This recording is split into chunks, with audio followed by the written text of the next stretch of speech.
परम शांति। जय गुरु जी। शुक्राना गुरु जी। अनंतम अनंतम शुक्राना। पल पल का शुक्राना। हर पल का शुक्राना। श्वास श्वास शुक्राना। सिमन सिमन शुक्राना। गुरु जी के श्री चरणों में उनकी बेटे प्रभा का प्रणाम। और सभी साथ संगत जी को जय गुरु जी। ओम नमः शिवाय। शिव जी सदा सहाय। ओम नमः शिवाय। गुरु जी सदा सहाय। पवित्र और सबसे पावरफुल मंत्र जो गुरु जी द्वारा हमें प्रदत्त, उनके अनेकों अनेकों भव्य प्रयासों और उनकी स्वयं की तपस्या के बाद स्वयं महा महा महा महा परम परम परम शिव गुरु रूप में नीचे उतर कर आए हमारे निरंकारी प्रभु, हमारे महाराज, किसी के पिता, किसी के भ्राता, किसी के प्रियतम, किसी के मेंटर, किसी के गुरु, हम सब के गुरु।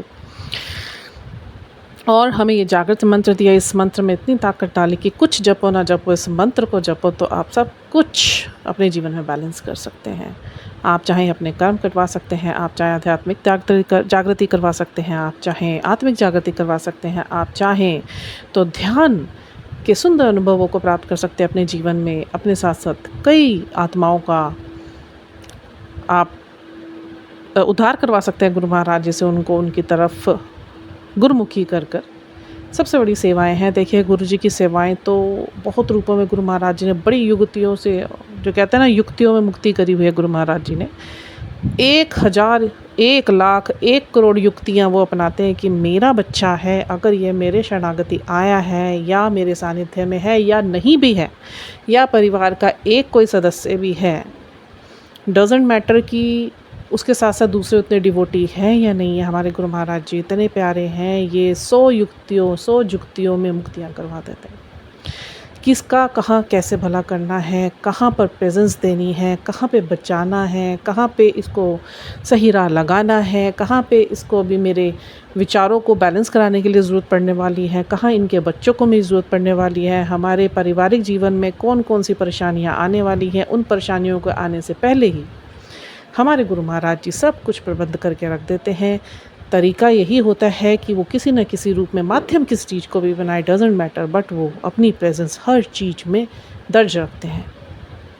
चाहे वो किसी व्यक्ति के थ्रू हो, चाहे वो किसी परिस्थिति के थ्रू हो, चाहे वो किसी स्ट्रेंजर के थ्रू हो, चाहे वो किसी कम्युनिटी के थ्रू हो, किसी संगत के थ्रू हो, घर के किसी सदस्य के थ्रू हो, गुरु महाराज जी हर माध्यम से हर किसी की मदद करने के लिए तत्पर रहते हैं। हमसे ज़्यादा हमारी सुरक्षा, हमसे ज़्यादा हमसे प्रेम, हमसे ज़्यादा हमसे लगाव, हमसे ज़्यादा हमारा ध्यान रखने वाले और कोई नहीं, हमारे परमपिता परमात्मा, हमारे निरंकारी, हमारे महाशिव, हमारे महासदाशिव। बहुत बहुत शुक्राना है मेरे मालिक का, परमपिता के श्री चरणों में सभी लाडलों की तरफ से एक ही अरदास, सर्व सुख होवे, सर्वदा भला होवे, सर्वद्य कार्य रास होवे, परम शांति सब और फैले। सब अपने आत्म स्वरूप में आकर अपनी आत्म जागृति को प्राप्त करें और अपनी अपनी यात्राओं को ईश्वर की क्रमबद्ध तरीके से, जो उन्होंने योजनाबद्ध किया है, उस तरीके से उन सबकी यात्राएं पूर्ण हो। किसी आत्मा का किसी दूसरी आत्मा की जर्नी से कोई लेना देना नहीं है। Each and every soul has its own individual journey with Guru Sahib, which is very beautiful and very much managed by our Guru Sahib. Everything is regulating our Guru Sahib, everything is fixing our Guru Sahib, everything is settling our Guru Sahib for each and every soul. So there is no point कि कोई भी soul ये अपने आप में सोचे कि उसके साथ हो गया, मेरे साथ नहीं हुआ, उसके साथ इस तरीके की जर्नी चली है, मेरे साथ नहीं चल रही है। ये कंपैरिजन, ये कंपेयर कोई किसी भी आत्मा के साथ ना करे, क्योंकि ये प्रभु को पसंद नहीं। और गुरु जी से जुड़ने के बाद हमें क्या करना है, हमें सिर्फ़ और सिर्फ वो कार्य करने हैं जो गुरु जी अपने श्री मुख से हमेशा बोल कर गए हैं। मुझे मानते तो हो पर मेरी कोई नहीं मानता, मैनू सारे मनते हैं मेरे पर मेरी कोई नहीं मानता। उनका ये कहने का तात्पर्य यह है कि जब गुरु जी आपके जीवन में प्रकट हुए, पहले तो बहुत ही कर्मा वाले सारे आत्माएँ, आप इसको बहुत हल्के में मत लीजिए कि गुरु साहब आपको मिल गए तो बहुत सस्ता गुरु मिल गया और बहुत सस्ते में मिल गया, और वो गुरु जो संपूर्ण कला समृद्ध है और जो स्वयं निराकारी लाइट से निकलकर ऑल माइटी गुरु रूप में हमारे पास आए। देखिए, इट डजेंट मैटर कि वो अपने फिज़िकल चोले में थे, उन्होंने चोला छोड़ा, उस टाइम पे संगत ज़्यादा ब्लेस्ड थी, या इस टाइम पे हम लोग उनका सानिध्य प्राप्त नहीं है। मैं आपको बता दूँ, मेरी जर्नी में ये दुविधाएं मेरी भी रही हैं, बट जो गुरु महाराज जी ने मुझको इतना तरस करी, इतने रहम करे हुए हैं मेरे ऊपर, मेरी तरह और भी आत्माओं पर करे हुए हैं। बड़े सुंदर सुंदर सत्संग सुनवाए गुरु महाराज जी ने, और मैं पहले बता दूं कि मेरे जीवन में एक इतना बड़ा सत्संग चल रहा है और मुझे पता है वो गुरु महाराज जी अब उसे सही दिशा की ओर स्वयं लेकर गए हैं। अब उसकी लीला का बखान मैं पूर्ण 1 घंटे के सत्संग के रूप में बहुत जल्द वो पूर्ण होने वाला है। मेरे प्रभु की लीला मैं देख रही हूँ अपनी आँखों से, और ऐसे बड़ी बड़ी लीलाएं कर रहे हैं सोच से परे, एक सत्संग के रूप में। और मेरे घर के एक सदस्य को लेकर ही है, घर के सदस्य का सभी सदस्यों को लेकर है। बहुत बहुत शुक्राने मेरे मालिक के। अभी मैं उस सत्संग को अदायगियाँ नहीं करूँगी, क्योंकि गुरुजी कहते हैं जब एक बार आपका कार्य पूर्ण हो जाए उसके बाद मेरी वडियाई में आप खुल के चाहे सत्संग करो, चाहे सत्संग घर में आप रख के सत्संग के रूप में अदायगी करो, चाहे आप सोशल प्लेटफॉर्म पे करो, चाहे 10 व्यक्तियों के बीच में करो, तब खुल के मेरी वडियाई करो तो तब करेंगे। देखिए, सबसे बड़ा आशीर्वाद और सबसे बड़ा आश्चर्य तो आप मेरी भाषा, मेरी वाणी में ही देख सकते हैं कि मैं कितनी कॉन्फिडेंट आपको दिख रही हूँ।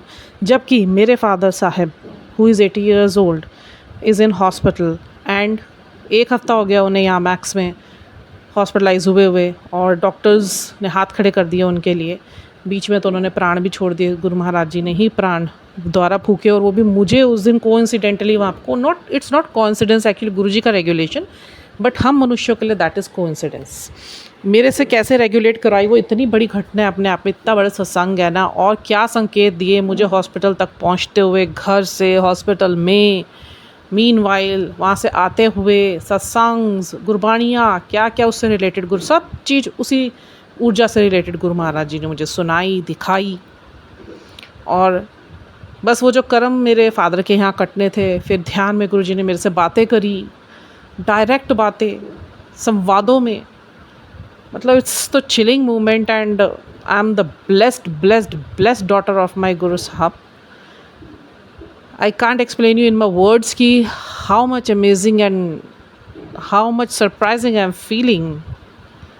गूज़बम्प हो जाते हैं, चिलिंग्स हो जाती है, और गुरु महाराज जी के तो लीलाएं रुकती ही नहीं भाई। ये जिस पे नज़र कर देना, कसम से अपनी हर सौल का ध्यान रखते हैं। देखिए, हम लोग के यहाँ तो जीवन में एक्सपीरियंसेस बहुत हो रहे हैं, तो हम शेयर कर रहे हैं, हम दूसरों के भी सुन रहे हैं, और उस इतने बड़े बड़े सत्संग हैं, सारी सॉल्स के सुन के मन के अंदर इतनी शांति पड़ जाती है। क्योंकि अगर वो उस एक सत्संग में, मतलब lots of pieces of satsang that soul is sharing in that one hour जो सत्संग होता है, तो ही और she is sharing almost 8 or 9 satsangs of his और हर लाइफ।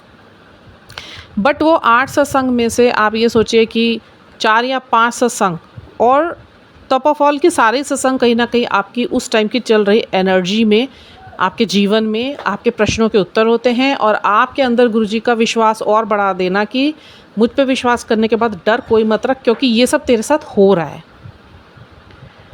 ठीक है, इतने सुंदर सुंदर सत्संग। मैं आपको बताऊँ ना, गुरुजी सब रेगुलेशन अपने आप करते हैं हर किसी के जीवन में। किस टाइम इसके सत्संग सुनने जरूरी है, किस टाइम इसका सत्संग बंद करके इसको एक्सपीरियंस करवाना ज़रूरी है, किस टाइम इसका इस जगह पे सत्संग में होना ज़रूरी है, किस टाइम इसका आंख बंद करके चाहे कहीं भी बैठी है मेरे को याद करना ज़रूरी है। ये हमारी औकात नहीं है, हमारी समर्थता नहीं है, ये इनके रेगुलेशन होते हैं। तो आप कभी भी अपने जीवन में इस चीज़ को देखना शुरू कीजिए, गुरुजी का अनुभव करना शुरू कीजिए, क्योंकि ये सबके साथ होता है। बात होती है सिर्फ उसको अनुभव को एनालाइज करने की, कि आपके दिमाग में एकदम वो चीज़ स्ट्राइक करनी चाहिए। ठीक है, अब जैसे मैं आपको कुछ चीज़ें बताती हूँ कि किस तरीके से हम गुरु साहब का अनुभव अपने जीवन में महसूस कर सकते हैं। उससे पहले मैं आपको ये बता दूँ कि गुरु साहब सबके जीवन में काम कर रहे हैं, सब सॉल्स के साथ काम कर रहे हैं। आप सिर्फ गुरु जी का जाप करते रहिए, गुरु जी का मंत्र जाप करिए, सारा दिन अपनी याद में गुरु जी को बसा के रखिए। मुँह भी धो रहे हैं तो गुरु जी की फेस को इमेजिन करते हुए धोइए। खाना भी खा रहे हैं, हर निवाले के अंदर जय गुरु जी बोलते हुए खाइए। जल प्रसाद भी पी रहे हैं तो उसमें भी गुरु जी का मंत्र जाप करते करते पिए, क्योंकि उस वाटर में भी पावर आ जाती है। जो आप खा रहे हो उसमें भी पावर आ जाती है, जो आप पी रहे हो उसमें भी पावर आ जाती है, जो आप सांस ले रहे हो उसमें भी पावर आ जाती है। कोई भी काम कर रहे हो गुरु जी का ध्यान करते हुए जाइए। इवन आप घर से बाहर भी जा रहे हैं तो गुरु जी को अपने साथ लेकर जाइए। बाइज़्ज़त उन्हें बोलिए, चलिए पापा हमारे साथ भी चलिए, इस घर में भी रहिए, क्योंकि गुरु जी के तो करोड़ों रूप हैं और वो जाते हैं साथ में। आप उन्हें ऑफ़र करते हैं कि गुरुजी महाराज ट्रैफिक बहुत ख़राब है, वायुमंडल बहुत ख़राब है, प्लीज़ आप चलाइए गाड़ी, तो गुरुजी गाड़ी भी चलाते हैं। और मेरे खुद के एक्सपीरियंसेस हैं, ये बड़े बड़े एक्सीडेंट्स मेरे, अगर गाड़ी की ब्रेक भी लूज़ है या उसमें कोई प्रॉब्लम भी होती है ना, अभी मैं आपको एक सत्संग शेयर करती हूँ। मेरी गाड़ी जानी थी मैक्स हॉस्पिटल, ठीक है। मैं रहती हूँ देहरादून सिटी में और मेरे फादर मैक्स हॉस्पिटल में हॉस्पिटलाइज हो रखे थे। अब तो उन्हें दिल्ली लेके जा रहे हैं। वेदांत है कि निदांत, वो हॉस्पिटल गुरुजी ने ही चूज़ करा है डैडी के लिए, क्योंकि वहाँ शिफ्ट करने से पहले मुझे नहीं पता था कि उस हॉस्पिटल में शिफ्ट कर रहे हैं। उससे पहले गुरु महाराज जी ने एक दिन पहले ही मुझे सत्संग सुनाए थे। तो उसमें एक आंटी अपनी बेटी के तबीयत को लेके बता रही थी कि गुरु महाराज जी ने ही हमें इस हॉस्पिटल में भेजा था, और डॉक्टर भी गुरु महाराज जी ने बताया था। फिजिकल टाइम का सत्संग था, और इतना बड़ा सत्संग कि उसी सेम हॉस्पिटल में मेरे डैडी को ले जाया जा रहा है और वहीं पर अब उनका ट्रीटमेंट होगा आगे। यहाँ पे डॉक्टर ने हाथ खड़े कर दिए थे कि अब इनकी परिस्थिति ठीक नहीं हो सकती और ये ऐसी रहेंगे सारी ज़िंदगी, या कुछ भी हो सकता है। ICU में इतने बार डाल दिया, कोई ट्रीटमेंट नहीं हुआ। यहाँ पे 1 हफ्ता सिर्फ और सिर्फ मेरे पापा ने यहाँ पे डॉक्टरों की जो एक्सपेरिमेंट्स हैं उनको ही झेला। और इतनी बुरी हालत में मेरे पापा आ गए, इतनी बुरी हालत में आ गए थे। एक टाइम तो ऐसा आया बीच में 4 दिन पहले, उन्होंने अपना मुंह लटका लिया था और शरीर में से प्राण जैसे ख़त्म हो गए होंगे, ऐसे हो गए। थोड़ी देर बाद फिर गुरु महाराज जी ने एक चमत्कार करा, लीला करी कि मेरे फादर को ICU में डाला तो उन्हें प्राण फूंक दिए। और फिर गुरु महाराज जी के मुझे मैसेजेस आने स्टार्ट हो गए कि हुन सारी हाथ में हुन सारी चीज़ नू मैं अपने हाथा 'च ले रहा है, हुन जो भी होएगा मैं ही करना है, मैं ही सब कुछ हुन संभालना है, तू बस चिंतन कर, चिंता नहीं करना। देखिए इसी में कितने सारे मार्क्स हैं ना, एकदम इसी में कितने सारे हमें संकेत है ना जो गुरु महाराज जी ने हमें मुझे दिए। यही संकेत होते हैं, है ना। अभी मेरी मम्मी से मेरी बात हो रही थी तो मम्मी बहुत परेशान हो रही थी। देखिए लाजमी है, क्योंकि वो डिवोटी नहीं है, फुल गुरुजी को मानते तो हैं वो, बट उन्होंने धारण नहीं किया हुआ। और अभी बीच में तो कुछ ऐसा भी समय आ गया था, आपने वीडियोज़ में सुना होगा कि कुछ परिस्थितियाँ ऐसी ख़राब थी जनरेशनल कर्स की वजह से कि सबके दिमाग गुरुजी, जो मम्मी इतना डिवोटी हो रहे थे, मेरे फादर भी मानने लग गए थे। तो उन जनरेशनल कर्सेस की जो एनर्जीज़ ने ऐसा बुरा काम करा कि घर के सदस्यों के माइंड में बैठ के उनको गुरुजी से अलग करवा दिया और उनके मुंह से इतना बुरा भला कहलवाया कि तब से उस घर के अंदर कोहराम मचा हुआ है, कोहराम। मेरे घर में तो शांति है, और मेरी लाइफ आप लोगों ने सुनी ही हुई है। तो ये शांति भी गुरुजी की बख्शी हुई है, जो ये संभली हुई है ये गुरुजी की वजह से। बहुत बहुत शुक्राने हैं मेरे मालिक के, ठीक है।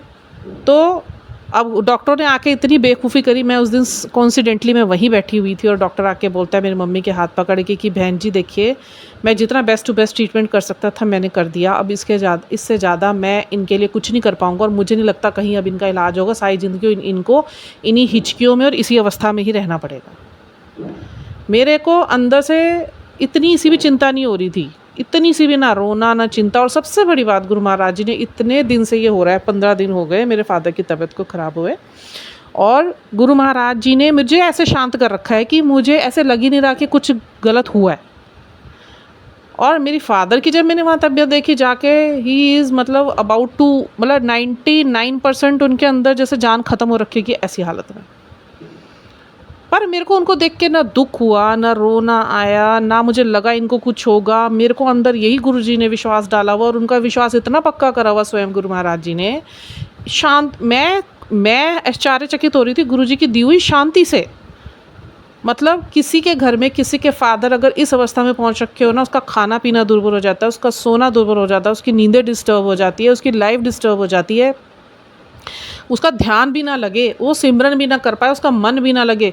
और जब से ये चल रहा है, गुरु महाराज जी ने मुझे इंडिकेशन तो 15 दिन पहले से एक इंडिकेशन दिया था मुझे कि अब बहुत बड़ा कुछ आने वाला है, पर वो बहुत बड़ा चेंज लेकर आएगा, घबराना मत, ठीक है। तो मेरे को नहीं समझता कि ये सब होएगा। मैं उसे पता नहीं किस किस चीज़ से रिलेट कर रही थी, रिलेट तो यहाँ भी कर रही थी, बट ये नहीं पता था फादर साहब बीमार पड़ेंगे, क्योंकि उनकी हीलिंग चल रही है, डीप डाउन हीलिंग चल रही है। जो उनके कर्म कट नहीं सकते थे, उन कर्मों को कटवाने का प्रोसेस स्टार्ट करा था गुरु महाराज जी ने, और वही हाथ पकड़ के कटवाए हैं। चाहे बहुत दुख सहन करना पड़ा उन्हें, बट अब गुरु महाराज जी उनके साथ खड़े हुए हैं और सही जगह पर लेके जा रहे हैं। दिल्ली जा रहे हैं, गुरु जी के एरिया में जा रहे हैं, जो गुरु जी का गढ़ है, और वहाँ एंटर करके, और गुरु जी स्वयं हॉस्पिटल डिसाइड करा, गुरु जी ने स्वयं अब वहाँ जाके डॉक्टरों के हृदय में बैठ के कुछ भी करवाएंगे। अब मेरे फादर साहब बिल्कुल ठीक हो कर आएंगे, जो गुरु महाराज जी ने मुझे बताया। तो मैं अपनी मम्मा से बात कर रही थी, मम्मा बहुत परेशान हो रखी थी, जो लाजमी भी था, तो मैं उन्हें बहुत हौसला दे रही थी। तो सुबेरे भी उनके लिए एक मैसेज आया था गुरु महाराज जी का, वो मैंने उन्हें भेजा था।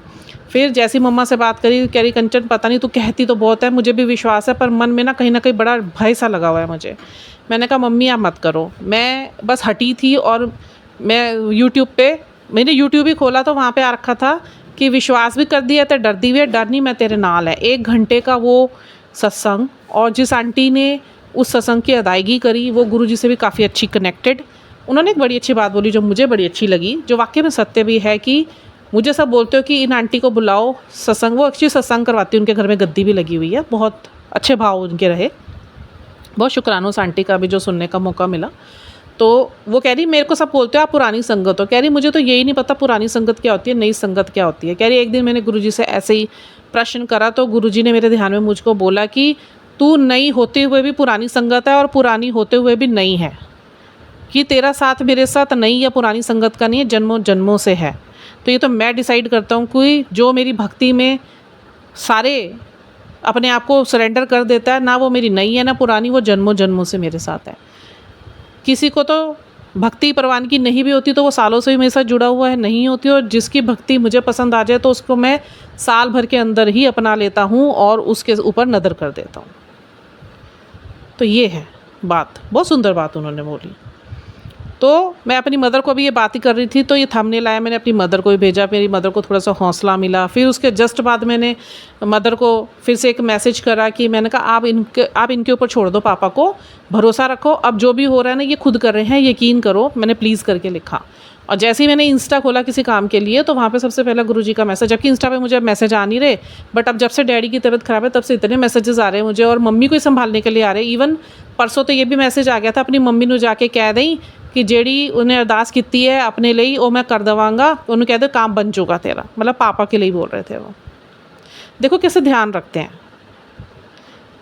कैसे ध्यान रखते हैं। इन्होंने पहले ही देखो इनको किया, तो त्रिकालदर्शी है, इनको तो पता ही है कब क्या होना है कब क्या नहीं होना है। अब ये शुरू होना है, फिर ये चीज़ें देखनी पड़ेगी इनको, और ये दुख भी आएगा, ये दुख ही मैंने ही कटवाना है, और आगे इनके दुख को सुख में परिवर्तित करना है। पर बात एक ही है कि गुरुजी कहते हैं कि आप अपने कर्मों को बिल्कुल शुद्ध रखना, जाप करते रहना, बढ़ा दो जाप, सिमरन बढ़ा दो, सत्संग सुनो, ताकि तुम्हारे सभी कष्टों का, कर्मों के कष्टों का निवारण हो सके और मेरे लिए रास्ते खुल जाए तुम्हारी हेल्प करने के लिए।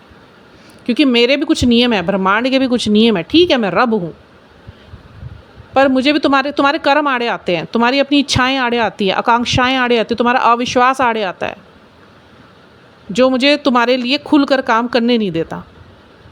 तुम्हारे विकार आड़े आते हैं, और जो इन सब चीज़ों से गुरुजी से बख्शवा ले और गुरुजी का हो जाए पूरा। अरे गुरुजी क्या रेगुलेशन करते हैं। मैं देख रही हूँ ना, इतना बड़ा सत्संग बन रहा है ना, ये मतलब ओहो क्या बोलूँ, शुक्राने मेरे मालिक के, शुक्राने।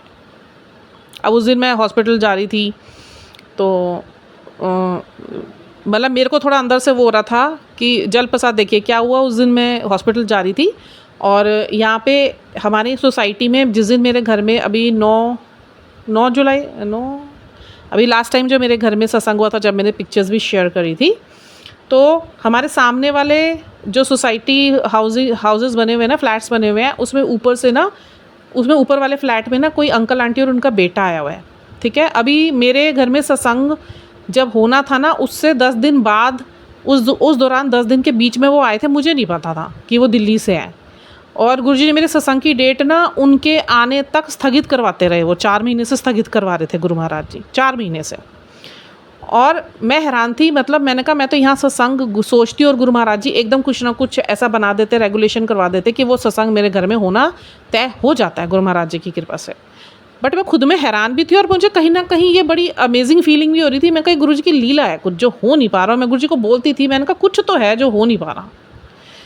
फिर उसके बाद जिस महीने मैंने करवाया, मई में करवाया था, नहीं 7 जुलाई गुरुजी का बर्थडे होता है ना, तो 7 जुलाई को तो किसी मीना आंटी के घर में हुआ था, वो मैंने वीडियो शेयर करा था।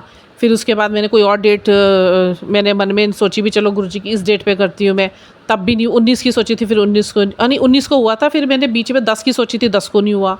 फिर 19 को गुरु महाराज जी ने मेरा फाइनल करवा दिया एकदम। वो वेट कर रहे थे उन अंकल आंटी के, उस परिवार के आने की। अब उसके ऊपर भी वीडियो था, मैंने बताया था, मैं दोबारा शेयर कर देती हूँ। गुरुजी अगर मेरे भाव डाल रहे हैं, किसी तक ये पहुँचना होगा।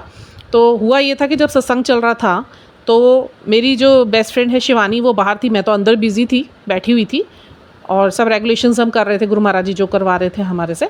और बाहर वो खड़ी हुई थी, तो वो फटाफट ढोल बजवाया था उस दिन। देखो गुरुजी ने मेरी कितनी डिज़ायर्स पूरे करे थे इतने टाइम से। बस फर्स्ट टाइम मेरे घर ढोल बजा था जब आज से 3 साल पहले गुरुजी का फर्स्ट सत्संग हुआ था।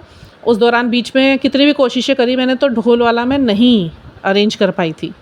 कभी कुछ रीज़न बन जाता था, कभी कुछ रीज़न बन जाता था। बट उस दिन क्या हुआ, उससे 10 दिन पहले ही तैयारियां गुरुजी ने शुरू करवा दी थी, क्योंकि गुरुजी बड़े एक्साइटेड होते हैं जब यहाँ गुरुजी गद्दी लगाते हैं, बड़े एक्साइटेड होते हैं। मेरे एक एक काम को ऐसे करवाते हैं कि कहीं कुछ रुक नहीं देते। यहाँ मैं सोचती हूँ वहाँ काम, यहाँ मैं सोचती हूँ वहाँ काम, इस तरीके से डिज़ायर्स पूरे करवा देते हैं। मैं कहती नहीं हूँ, बस मैं सोच रही होती हूँ यार ये भी कर लेती हूँ, चलो ये भी कर लेती हूँ। बस गुरुजी तो गुरुजी को पता है इसने कहना है नहीं, सारा विश्वास इसका मेरे ऊपर है। लगा जाते हैं वो पहले ही पूरा इंतजाम करा के रख देते हैं, सामने बंदे भेज देंगे सामने।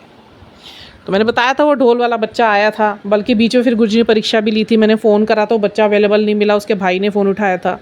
तो नेक्स्ट डे वो बच्चा खुद ही आ गया था, जिस दिन मेरे घर सत्संग था गुरुजी का। और सवेरे सवेरे मैंने कहा तुम कहाँ चले गए थे, तो तुम्हारा भाई तो कह रहा था तुम बाहर गए हो। कहता नहीं मैं तो यहीं था।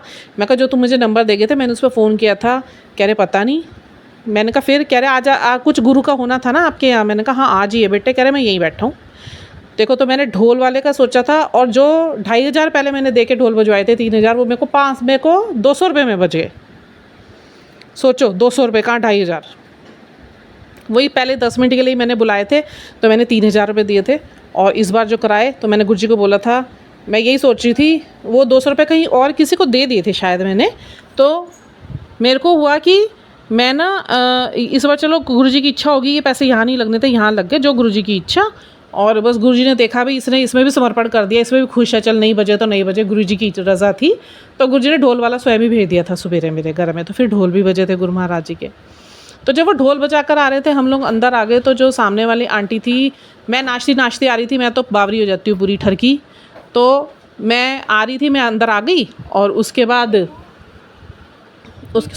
बाद फिर नीचे आए होंगे, और वो परिवार खड़ा हुआ, वो शिवानी से बात करने लग गए कि भाई हम इनवाइटेड तो नहीं है, कहीं क्या हम आ सकते हैं। तो उन्होंने कहा नहीं, ये तो गुरुजी का दरबार है, आप आओ, गुरुजी की इच्छा होगी तो आप पहुँचो। फिर हुआ सब कुछ, फिर सत्संग शेयर हो रहे थे। फिर आंटी ने हमें बताया कि हम तो ऐसे ऐसे यहाँ पर आए हैं, और अभी आए थे, और हमारा बेटा तो सेवा में लगा रहता है। हर सोमवार जब हम दिल्ली में थे, हर सोमवार वो बड़े मंदिर में सेवा करने जाता था, सेवादारों में है उसका नाम। और हम लोग यहाँ पर अब शिफ्ट हुए हैं। और फिर उन्होंने अपने सत्संग शेयर करे, फिर मैंने अपने सत्संग शेयर करे। अच्छा, वो शोधी हरड़ का नाम लिया था गुरुजी ने ना। मेरे को एक दवाई बताई थी पेट के लिए, पेट की किसी को कोई भी समस्या हो तो काली हरड़ का मुरब्बा रात को सोते हुए 2 पीस खाओ, और ऊपर गुनगुना दूध पी लो। तो वो क्या है, पेट की सारी बीमारियों को ठीक कर देता है। तो आंटी ने ये सुना था, तो थोड़े दिन बाद, अभी कुछ दिन पहले ही मुझे मिली थी, तो मेरे से पूछ रही थी भी वो शोधी हरड़ आप बता रहे थे तो कहाँ से मिलेगी। बट अभी वो नए आए हैं, तो मैंने कहा आंटी मैंने अपनी भी लानी है, मैं ला दूँगी। अब इसमें भी सत्संग बन गया गुरु महाराज जी का। देखिए गुरु महाराज जी ने पहले ही सोचा हुआ था। और उससे पहले आप ये देखो कि गुरुजी रुके हुए थे सिर्फ इनके आने के लिए कि ये यहाँ सोसाइटी में शिफ्ट हो जाएं, तो यहाँ पे सत्संग हो और वो यहाँ पे सत्संग अटेंड करें। अब उसका भी सबसे बड़ा रीज़न मैं आपको बता देती हूँ। जो आंटी हैं उनको अस्थमा की प्रॉब्लम हो रखी है, और इतनी काकड़ी सी हैं वो, और मुझे ऐसा लगता है उनकी तबीयत ख़राब रहती है। आंटी को बेटा बता रहा था मम्मा की तबीयत बड़ी ख़राब रहती है, तो वो उनको भी वो समस्या है, ऐसे सूखी हुई सी हो रखी हैं वो। तो कुछ दिन पहले वो मुझे बाहर मिली सोसाइटी में ही, तो मेरे से पूछने लगी आप बाहर दिखते नहीं। मैंने कहा आप मेरा नंबर ले लो, जब आपको आना हो आप मेरे से बात करो, मैं कोई दिक्कत नहीं है, मैं बाहर बहुत कम निकलती हूँ, सिर्फ काम से निकलती हूँ। तो आप ये मत सोचा करो, when ever you feel like आप आओ या कॉल कर लो, कोई दिक्कत नहीं, गुरुजी की रज़ा। तो आप देखो, सबसे पहले तो गुरु महाराज जी ने उनके आने का वेट करा। गुरुजी को पता था 19 तारीख को इन लोगों ने शिफ्ट होना है यहाँ पर। 19 तारीख से 2-3 दिन पहले ही शिफ्ट हुए थे। 19 तारीख तक इनका भी आना गुरुजी ने तय किया था सत्संग में, तो वो पहुँचे। तब तक मेरे डिलेज़ कराए, है ना, और मेरी तैयारियां करवाई। तो ढोल वाला भी मतलब मेरे तो बहुत, गुरुजी ने बहुत सारे मेरे डिज़ायर्स अपने आप ही कंप्लीट कर देते। हम यहाँ सोचते थे वहाँ हो रहा है, हम यहाँ सोचते थे वहाँ हो रहा है। तो ये गुरु महाराज जी की रेगुलेशन होती है। अब मैं उस दिन बाज़ार जा रही थी बहुत दिन बाद, मतलब जब इन्होंने मुझे बोला था कि मैंने कहा मैं ला दूँगी, जब मेरा भी डब्बा ख़त्म हो रखा है, एक डब्बा मैं खा चुकी हूँ और मुझे बहुत आराम आया, मेरे पेट में बहुत आराम आ गया। और तो मैं दूसरा डब्बा लेने जाना था, तो मुझे ये थोड़े दिन पहले मिली थी, तो मैंने कहा मैं ला दूँगी आपको, क्योंकि मुझे भी डब्बा लेने जाना है। तो सेवा है, हमें तो सेवा लगती है, गुरुजी कहीं भी दे दें। तो बहुत दिन बाद मैं गई, बहुत दिन बाद। तो अब मेरे पास इनका फ़ोन नंबर नहीं, कुछ नहीं। अच्छा, अब मुझे अजीब लग रहा था, मैं किसी के घर जाती नहीं, देखिए मैं जाती नहीं किसी के घर, तो मुझे उनके घर पैर भी नहीं पड़ रहे थे कि मैं पूछने जाऊँ। तो मैं बाज़ार जा रही थी, रास्ते में मैं सोचती हुई जा रही यार कैसे लूँ ना लूँ, 250 रुपये का डब्बा है, अभी 500 रुपये लग जाएंगे, 500 रुपये ही मेरे जेब में पड़े हुए हैं, मैं क्या करूँ, मैं लूँ या ना लूँ। मैं दुकान पे गई, जैसे ही मैंने दुकान पे पैर रखा और मुझे अंदर से गुरुजी की आवाज़ आई कि 2 डब्बे खरीद ले। बस फिर मैंने 2 डब्बे खरीदे। आते हुए वो आंटी मुझे बाहर ही मिल गए। मैं उनके घर ऊपर गई, तो ऊपर चली गई मैं उनके घर में तो देने के लिए। कह रही ले आए आप? मैंने कहा आंटी आप लाए तो नहीं, मैं तो बड़ा सोच सोच के लाई हूँ, बट जब बस गुरुजी की आवाज़ आई तो फिर मैंने ख़रीद लिया। फिर मैंने उन्हें सारा सत्संग बताया, बहुत खुश हुई वो। तो उनका बेटा फिर बताने लगा कि अपनी मम्मा को बोलने लगे कि आंटी को ना जल प्रसाद दे दो, जो मैं बड़े मंदिर सेवा करने गया था अभी सोमवार को गुरुजी ने की आज्ञा से, तो एक जल प्रसाद की बॉटल ना इनको दे दो। मैंने कहा दे दो अगर गुरु महाराज जी ने दी। अब मैं वहाँ बैठी बैठी मेरे मुंह से पता नहीं एकदम क्यों निकल गया, मैंने कहा ये मेरे लिए नहीं आई है, मेरे को तो गुरुजी ने किसी चीज़ की कमी नहीं रखी हुई है। मैंने कहा ये बॉटल ना जिसके पास पहुँचनी होगी ना उसके लिए आई है। वो बेचारे चुप भी हो गए। मुझे बाद में थोड़ा बुरा भी लगा, मुझे उनके मुँह पर ऐसी बात नहीं बोलनी चाहिए थी, बट गुरुजी की महिमा थी, लीला थी। मैं घर में आई, उसी टाइम पता चला पापा हॉस्पिटलाइज हैं। बस मेरे को समझ आ गई। मैं कहा आपने मेरे फादर की जान बचानी है, उन्हें प्राण फूकने थे। बड़े मंदिर से मेरे पापा के लिए छोटी जल प्रसाद की बॉटल, और जो इतने टाइम के झगड़े चल रहे थे, मेरी मम्मी ने एक फ़ोन करा और मुझे वहाँ बुलाया। गुरुजी ने वो भी संभाल लिया, नहीं तो मेरी मम्मी का गुस्सा कुछ भी सुना देती थी। अब नहीं, गुरुजी ने उन्हें भी संभाला, उनके भी हृदय को परिवर्तित किया। फिर मैं वहाँ गई, मम्मा के साथ बैठी, मम्मा ने अपने गिले शिकवे दूर करे थोड़े से। बहुत डांटा नहीं मुझे, नहीं तो डांटती बहुत थी भाई मम्मा, हम तो डरते थे मम्मा के गुस्से से। और गुरुजी ने वो सारा संभाला हुआ था वहाँ पे। और उसके बाद फिर लंच के लिए मैं मम्मा के साथ नीचे गई। डैडी को मैंने जल प्रसाद पिलाया, जल प्रसाद छिड़का, दवाई में मिला मिला के पिलाया कि उनके अंदर प्राण फूकने थे गुरु महाराज जी ने सिर्फ। और मैं वहाँ आँख बंद करके बैठी थी कमरे में, एकदम ध्यान लगा मेरा, तो मुझे लाल लाल रोशनी दिख रही थी, मीन्स की खतरा था, वहाँ खतरा है, उस हॉस्पिटल में खतरा है इनकी जान को। तो मेरे को तो दिख गया था। अब क्योंकि सारे डिवोटी नहीं है, मैंने कुछ बोला नहीं, पर मुझे इतना विश्वास था मेरा गुरु बैठा है, वो अपने आप यहाँ से निकालना होगा तो निकालेगा। अच्छा ये सब हुआ। अब देखो वो जल प्रसाद की बॉटल भी मेरे फादर के लिए आई हुई थी। कैसे गुरुजी रेगुलेट करके रख देते हैं पहले ही, समस्या आने से पहले ही रेगुलेशन गुरु महाराज जी ने सबके जीवन में कर रखे होते हैं। एक मेरे जीवन की बात नहीं, ये सब सॉल्स के साथ होता है। आप इन चीज़ों को इंटरकनेक्ट किया कीजिए। ये मत ढूंढा करो कि गुरु ने उस पर तो मेहर कर दी, मेरे पे नहीं करी। अपनी मेहरों को काउंट करना शुरू करोगे ना, आपके जीवन में मेहर ही मेहर है गुरु की। तो उसके बाद फिर वो आंटी का मैं आई, मैंने आंटी देखो ऐसे ऐसे मैं लेने गई थी और एकदम मुझे आवाज़ आई और ये डब्बा लेना है, मैंने आपके लिए ले लिया। और उनको वाकई ज़रूरत थी और मेरे को इतना अच्छा लगा कि अच्छा हुआ मैंने उनके लिए वो डब्बा ख़रीद लिया, नहीं तो मेरे को तो मलाल रह जाता इतना बुरा कि मैं अपने लिए ले आई और मैं उनके लिए नहीं लेकर आई। कह रही बेटे कितने पैसे हुए? मैं कहा आंटी पैसे मत दो, मैंने कहा सेवा है मुझे करने दो, अगर गुरुजी ने मुझे दी है। कह रही नहीं नहीं नहीं पैसे को तो उनके बेटे ने इमीडिएट मुझे पेटीएम कर दिए। तो 270 का डब्बा था, 20 रुपये बढ़ गया था, मुझे वो मांगते भी अजीब लग रहा था, मुझे पैसे ही लेते अजीब लग रहा था। मैंने कहा आंटी पैसे रहने दो। कहती नहीं। मैंने कहा कह रही कितने का डब्बा? मैं कहा आप ना 270 का है, उस पर रेट लिखे हुए थे, तो मैंने कहा आप 250 दे दो। फर्स्ट टाइम मैं लाई थी तो मुझे 250 रुपये का ही मिला था। कह रही नहीं नहीं 270 है तो 270, उसमें भी 7 संख्या थी। देखो ऐसे ऐसे ऐसे करना पड़ता है। फर्स्ट टाइम मैं वो डब्बा ख़रीदने गई थी तो 250 रुपये का था। सेकेंड टाइम में वो डब्बा ख़रीदने गई थी 270 रुपये का था, उसमें 7 नंबर गुरुजी की ब्लेसिंग थी, उनके लिए भी मेरे लिए भी। तो ये इंडिकेशन होता है कि हाँ गुरुजी चाहते थे ये हम लोग दवाई खाएं। ऐसे जोड़ना पड़ता है, ठीक है।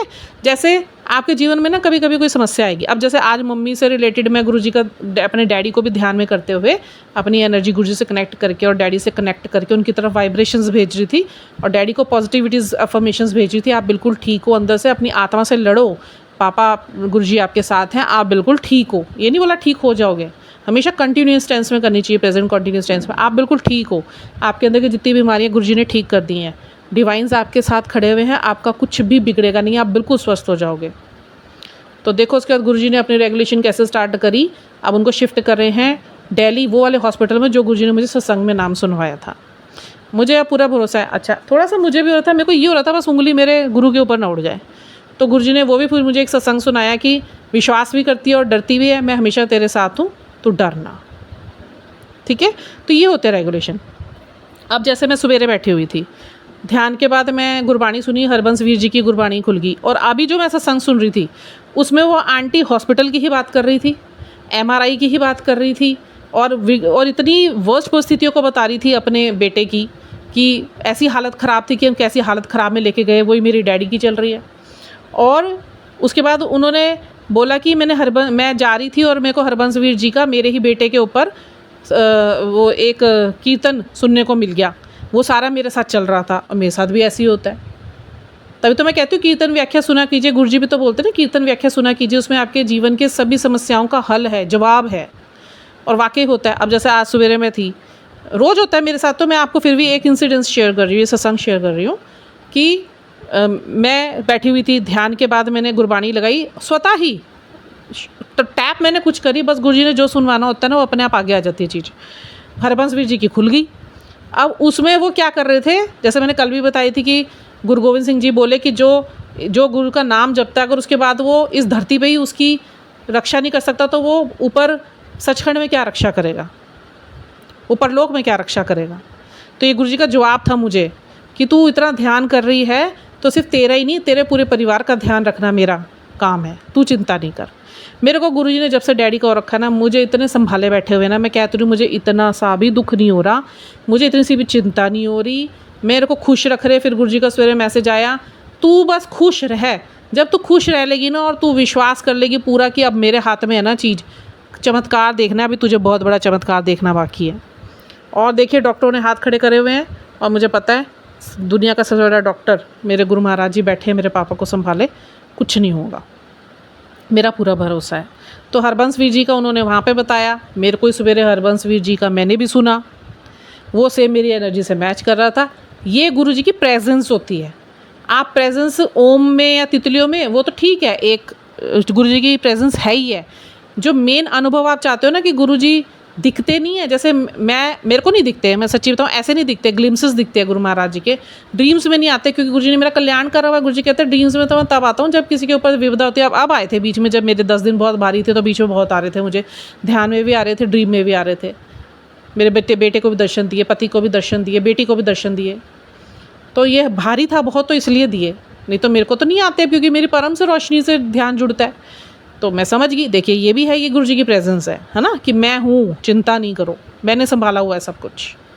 अब जैसे मैं उस दिन हॉस्पिटल जा रही थी, तो क्योंकि मेरे घर परिवार में जनरेशन कर्स की वजह से बहुत ज़्यादा चीज़ों को मेरे खिलाफ़ किया गया था, और मैं बड़ी डर डर के जा रही थी, क्योंकि मुझे वहाँ विश्वास दे के आना था, और बड़ा स्ट्रॉन्ग विश्वास देकर आई हूँ मैं, छाती ठोक के कि मेरा गुरु बैठा है, कुछ नहीं होने देगा। सब घर के लोग चिंता कर रहे हैं, रो रहे हैं, बिलख रहे हैं, मैं सबको सांत्वना दे रही हूँ, कुछ नहीं होगा, मेरा गुरु बैठा है, मेरा वो बाप बाद में, इनका बेटा पहले है। आज मम्मी को भी मैं यही कहती थी, मैं कहा आपका पति वो बाद में, पहले मेरे गुरु का बेटा है, वो मेरा बाप बाद में है, उनका बेटा है, तो हमसे ज़्यादा चिंता उनको है। मैं कहा यकीन रखो, ठीक है। अच्छा, अब गुरुजी ने मुझे बोला अब तेरा समय मैं पलटूंगा, जो इतने साल तूने मेहनत करी, मैंने तो इससे करवाई, और तूने बलिदान करे, तूने त्याग करे, तू भक्ति पे बैठी, तूने साधना करी, तूने दुख सहन करा, तूने अपने कर्मास को क्लेंस करवाया, अपने साथ साथ अपने परिवार के जनरेशन कोर्सेज को तूने डीकर्स करवाया, हीलिंग्स करवाई। तो तूने जब इतना अपने गुरु का आदेश माना है, जाप करे, भक्ति करी, सारा दिन मुझे दे दिया तूने, अपना दिन मुझे दे दिया, अपनी रात मुझे दे दी। ऐसा नहीं है कि तूने काम छोड़े, तूने काम भी व्यवस्थित करे, तेरा शरीर नहीं चलता था, तू मुझे बोलती थी पापा शरीर नहीं चलता, मेरे से काम नहीं होते घर के, मैंने तुझे एक ही बार कहा कि तू उठ कर, मैं हो जाएगा। अब धीरे धीरे मेरे घर की व्यवस्था भी गुरुजी ने कराई है, मेरे घर से काम बिल्कुल ही मुँह हट गया था, हटवा दिया गया था। बच्चे मेरे नेगलेक्ट हो रहे थे, पति मेरा नेगलेक्ट हो रहा था, एडिक्शंस बेकार के, फ़ोन में स्क्रोलिंग करी जाओ, बैठे हैं, काम पड़े हो नहीं रहे। और अब गुरुजी ने ऐसा कर दिया कि ऐसा लगता है यार काम कर लो, घर साफ़ होना चाहिए, घर में मिट्टी भी हो रही होती है ना कहीं। अब एक और सत्संग मैं आपको सुनाऊँ, मेरे घर में बाल ना, जैसे मेरे बाल बड़े झड़ रहे, क्योंकि कुछ वो स्पिरिचुअल अटैक्स, और कुछ ये है कि जैसे हम लोग, मैं ऊपर चेतना का ध्यान लगाती हूँ, तो वो एक टेम्परेचर बनता है, तो उससे भी होता है कुछ। मेरे शरीर में कीमोज़ वगैरह गुरुजी ने की थी, साइकिक सर्जरीज करी थी, उसका भी असर, पर मैं गुरुजी के जल प्रसाद से सर्द होती हूँ। बट बाल ना बड़े वो टूट रहे हैं, बेटी के भी टूटते हैं, मेरे भी टूटते हैं, बच्चों के भी टूटते हैं। तो गुरुजी का मुझे मैसेज आया था पहले भी, जब बहुत बाल हो गए थे घर में, गुरुजी ने बहुत महीने पहले मुझे ये बोला था भी तेरे घर में मुझे बाल बहुत नज़र आ रहे हैं, बाल मत फैला के रखा करो, जहाँ भी दिखे झाड़ू मार के इकट्ठा करके और कागज़ में बंद करके उसे डस्टबिन में डाल दिया करो, बाहर मत फेंका करो, ताकि कोई यूज़ ना करे। क्योंकि बालों में हमारे जीवन होता है। हम बाल को हाथ लगाएंगे तो आपको महसूस होगा बालों में हाथ लगा रहा है कोई, तो बालों में हमारा खून चलता है, दौरा चलता है खून का, और बालों से ही तंत्र मंत्र होते हैं। तो बालों को तो बहुत सहज के फेंको, कभी फेंको ऐसे उसके गुच्छे बना के बाहर कभी नहीं फेंकनी चाहिए। नकारात्मक ऊर्जाएं वायुमंडल में चारों तरफ फैली हुई है, वो बालों में घुस जाती है, उससे फिर वो आपके ऑरा में भी घुस जाती है। समझ रहे, इस चीज़ का ध्यान रखना है। अच्छा, उस टाइम पे फिर मैंने थोड़ा ध्यान देना शुरू कर दिया था। अभी भी मैं उठा लेती हूँ, बट बेटी की आदत है, कंघी करी वहीं छोड़ दिए, रात को उठती है, पता नहीं कंघियाँ करती है क्या करती है, वो सवेरे कंघी करके जाती है, 10-12 मैंने टोक दिया, वो नहीं उठाती है। तो फिर मैंने रात को झाड़ू मारना शुरू करा। आज पता नहीं क्या हुआ, गुरुजी ने मुझे बोला, विभा थोड़ा घर का ध्यान रख। मेरे को पता नहीं क्या आया, मैं आई वहाँ, मैंने कपड़े लगाए वॉशिंग मशीन में और किचन विचन साफ़ कर रही थी, साथ में खाना बना रही थी मैं। और मैं बच्चों के कमरे में आई और वहाँ मेरे ना, हमारे ना शीशे के स्लैब्स लगे हुए हैं और एक मेरा मिरर लगा हुआ है बड़ा, तो उसके ऊपर कुछ सामान पड़ा था, सारा धूल धूल दिखा मुझे, पहले तो दिखा नहीं, आज दिखा। सब उठाया मैंने, सब धोया, धुल रहा था, सारी सफाई करवाई, इतनी धूल निकली, इतने बाल निकले, इतनी धूल निकली। गुरुजी ने मेरे को मैसेज आया था, तेरे घर में बहुत बाल है, थोड़ा ख्याल रखो, बालों को मत फैलने दो, क्योंकि जो नकारात्मक ऊर्जा उसमें घुसेगी तो जिसके बाल होंगे उसके शरीर में कष्ट होगा। अब मेरे को ये सत्संग अदा नहीं करना था, पर गुरुजी पता नहीं कौन कौन से सत्संग मुझे याद दिला रहे हैं, मुझे यही नहीं पता। मैं तो सत्संग आज बनाना भी नहीं था, वो बैठे बैठे बस गुरुजी ने अंदर भाव डाल लिया कि सत्संग अदायगी कर दो। और कौन कौन से गुरुजी सत्संग निकलवा रहे हैं भाई, हैट्स ऑफ है इनकी, हैट्स ऑफ, शुक्राने इनके। तो आपके जीवन में अनुभव ही होंगे, ईश्वर स्वयं आके प्रकट होकर खड़ा नहीं हो जाएगा। जैसे अब मैं उस दिन हॉस्पिटल जा रही थी, तो गुरुजी ने बोला अब तेरा वक्त है। और मैं किस चीज़ से डर रही थी, थोड़ा सा मुझे अंदर था कि सब मेरे खिलाफ रहे हैं हमेशा, पता नहीं क्या होगा क्या नहीं होगा, मेरा अंदर ये था। तो पहले तो गुरुजी के नंबर्स जाने शुरू हो गए, 77777, वो तो इतने मेरे आगे पीछे चलते हैं। घर से बाहर निकली तो बारिश, पहले घर में गुरुजी ने संकेत दे दिए बहुत सारे मुझे, यूट्यूब चैनल पे वो नंबर्स दिखाए पहले मुझे यूट्यूब चैनल पे, जैसे 4422, ठीक है, 999, उस दिन 9 बहुत दिखाया। 9 मतलब होता है आपकी पुरानी जितनी भी परेशानियाँ हैं उनकी एंडिंग, और एक नई शुरुआत 1 का मतलब 0 मतलब ख़त्म, एक अंत हो गया, अब एक आरंभ होगा 1, पहला अध्याय शुरू, नया अध्याय शुरू, पॉजिटिव। 9 का मतलब होता है पुरानी सारी आपकी परेशानियों की एंडिंग्स, ठीक है। तो ये नंबर्स मुझे गुरुजी ने पहले कहीं यूट्यूब पे दिख रहे हैं, कभी किसी ऐसे हो जाता है कि जैसे कोई लिंक आया और उसके ऊपर वो नंबर ही है, उतने लाइक्स हैं या उतने सब्सक्राइबर हैं, तो ये इंडिकेशंस होते हैं गुरुजी के। फिर वो मैच कैसे होते हैं, आप जा रहे हो कार पे भी आपको सेम नेम प्लेट पे वही ट्रिपलिंग नंबर्स दिख रहे हैं या डबल नंबर्स दिख रहे हैं, सेम जो आपको घर में दिखाए गुरुजी ने, तो ये पहचान होती है कि गुरुजी साथ साथ चल रहे होते हैं, उनकी प्रेजेंस होती है हमारे साथ। अब मेरे मन में बड़े मंथन चल रहे थे, मैं जा रही थी, खुश तो मैं बहुत थी, क्योंकि गुरुजी के वही इंडिकेशंस जो गुरुजी ने मुझे यूट्यूब पे दिखाए, इंस्टा पे दिखाए, कहीं लिखा हुआ दिखा दिया, वही मुझे गाड़ियों पे दिखा रहे हैं, वही मुझे कहीं ना कहीं होल्डिंग पे दिखा रहे हैं। तो ये मैच हो जाता है ना, ये बात कर रहे हैं, ईश्वर आपके साथ है। तो एक ना ऑटो गया एकदम मेरे पास से, उसके ऊपर ना एक बड़ा सा हुक्म का इक्का ना प्लेट था, वो पूरी छपी हुई थी, ए लिखा हुआ था, हुक्म का इक्का होता ना प्लेइंग कार्ड्स में, और पीछे उसके 777 की ब्लेसिंग थी। मेरी पहले ब्लेसिंग पे नंबर गई, मेरी उस हुक्म के इक्के पे नज़र नहीं गई, वो ऑटो पीछे हुआ, फिर वो ऑटो थोड़ा सा आगे गया, फिर वो मेरी नज़र उसके ऊपर गई और सारा ब्लैंक हो गया, ब्लैक हो गया, और मुझे वो सिर्फ हुक्म का इक्का ही नज़र आ रहा। मैं समझ गई, मैंने कहा 100 सुनार की 1 लुहार की वाला वक्त आ गया। गुरुजी ने मुझे बहुत समय पहले बोला था कि करने दे जिसको जो करना है, वो 100 सुनार की है, मैं 1 लोहार की एक ही बारी मारूंगा, और यही गुरु महाराज जी ने किया। अभी मैं सत्संग पूरा नहीं सुनाऊंगी, क्योंकि मैं सिर्फ वाकई में स्पेशली गुरुजी की अदायगी, श्री चरणों में अदायगी देना चाहती हूँ। ये बहुत बड़ा सत्संग है, और मैं बस पापा ठीक होके आ जाएँ, बहुत जल्दी आ जाएंगे, और गुरुजी का सत्संग रखना है मुझे घर में। मम्मा तो रखे ना रखें, मम्मा का भी एक पेंडिंग है, क्योंकि गुरुजी के बार-बार मुझे मैसेज आ रहे थे कि मन्नतें ना मांगा करो, और मेरी मम्मा ने उस टाइम बड़े एक्साइटेड होकर बोल दिया था मैं अपने घर में करवाऊंगी, बड़े टाइम तक शोर मचाती रही थी, फिर वो उन्होंने करवाया नहीं। चलो कोई नहीं, गुरुजी की इच्छा, वो अपने आप करवा लेंगे। गुरुजी ने मुझे बोला है कि तेरे घर में मेरा स्वरूप भी लगेगा बड़ा, मेरे पेरेंटल हाउस में, और तेरा जो पिता है ठीक होकर आएगा, वो स्वयं सत्संग करने को बोलेगा। मेरे महाराज ने बोला तो हो गई होगा। तो इस तरीके से, तो उनका कहने का मतलब था तू बेहिचक होकर जा, अब तूने जो इतनी भक्ति करके अपने सारे कर्मों को मुझसे साफ़ करवाया है और हीलिंग्स करवाई है, खुद की नहीं, अपने साथ साथ कईयों की, अपने फैमिलीज़ की, बाहर की, अन्य आत्माओं की, तो अब ये ईश्वर ना तेरा, फिर एक मैसेज आया, तूने मुझे इतना खुश करा है, तूने इतनी हिम्मत रखी है ना, अब रात में भी तेरा गुरु तेरे लिए दिन निकाल देगा, सूरज निकाल देगा। वही करा हुआ है इन्होंने। तो ये तरीके होते हैं गुरु महाराज जी के, है ना। अब जैसे देखो, मेरे को ना गुरुजी का एक मैसेज आया था, मैं आपको बताती हूँ गुरुजी की रेगुलेशन कैसे होती है। मेरे को एक मैसेज आया था, गुरुजी ने ये परीक्षा मेरी बहुत बार ली कि जब वो बहुत खुश हो जाते हैं ना, तो कुछ आपका एक टाइम, एक आपका टाइम पूरा हो जाता होगा, उसके बाद गुरुजी ने आपको वरदान देने आते हैं, चाहे वो मैसेज के थ्रू आएंगे, चाहे वो सत्संग के थ्रू आएंगे, चाहे वो मोड कोई भी हो सकता है, माध्यम कोई भी हो सकता है। तो मेरे को लिखा हुआ आया, एक पूरा सत्संग था, दस की चाहिए तेनू, मैं तेरे तो बहुत खुश हाँ। मेरी आंखों से आंसू निकलने लगे। मैं गुरुजी मुझे कुछ नहीं चाहिए, मुझे आप चाहिए। और उसके बाद ये बात तो मैंने छोड़ दी। अब गुरुजी की लीला देखो, आज 4 दिन हो गए इस बात को। अभी मैं एक पोस्ट मेरे सामने आई, तो मैं गुरुजी का एक्चुअली उसमें स्वरूप देख रही थी, बड़ा सुंदर था। आज वही स्वरूप लगाऊंगी मैं, ब्लैक रॉक स्टार चोले वाला। और उसके ऊपर जो राइटअप था ना, वो पूरा सेम गुरुजी की दी हुई आशीर्वाद जो उस मैसेज में गुरुजी ने मुझे दिया था, मांग की मांग दिया। मैंने कहा मेरे को खुशी चाहिए, मुझे गुरुजी आप चाहिए। अब उसका आंसर देखो, गुरुजी ने पूरा एक्सप्लेन करके कैसे भेजा। एज इट इज़ मैं आपके सामने पढ़ती हूँ, इंग्लिश में है, मैं हिंदी में उसे ट्रांसलेट करने की कोशिश करूँगी। कि एक बार गुरुजी बड़े खुश हुए एक आंटी से, उनकी सेवा से, और उन्होंने बोला, आंटी दस तेनू की चाहिए? यही गुरुजी ने मेरे से पूछा। आंटी ने थोड़ी देर सोचा, फिर बड़ी इनोसेंट वे में जाके गुरुजी की तरफ देखा। जैसे मैंने भी यही करा था, गुरुजी मैनू तुसी चाहिए है, मैं भी यही बोला था गुरुजी को। तो गुरुजी हंसे और कहा, ले आंटी तू ता सब कुछ मंग लिता मेरे तो। आज आंसर गुरुजी ने जवाब दिया, जिसदा रब उसदा सब। तो मुझे नहीं पता था, देखो गुरुजी ने जवाब कैसे दिया मुझे। ठीक है, देखिए हम लोग क्या करते हैं, फिर इसमें आगे लिखा कि हम लोग ना अपना कंपैरिजन ना दूसरों से करते हैं, दूसरे क्या कर रहे हैं, उनकी प्रोग्रेस कितनी हुई है, उनकी जर्नी क्या चल रही है।